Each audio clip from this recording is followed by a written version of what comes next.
SS films Motihari के audio video सबसे पहले आप तक पहुंचे, तो इस चैनल को सब्सक्राइब करें और साथ ही बेल आइकन को दबाना ना भूलें।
रही है रे झूठी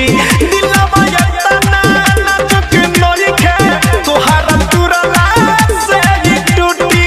दिलवा यतना नाजुक नइखे तोहरा तुरला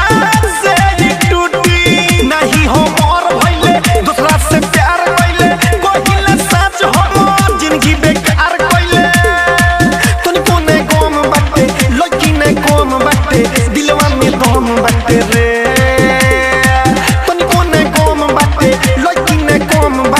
दिलवा में दम बाटे रे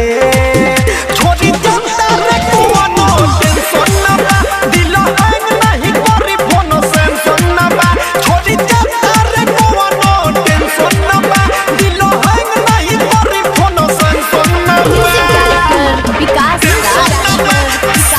डिजिटल रिकॉर्डिंग स्टूडियो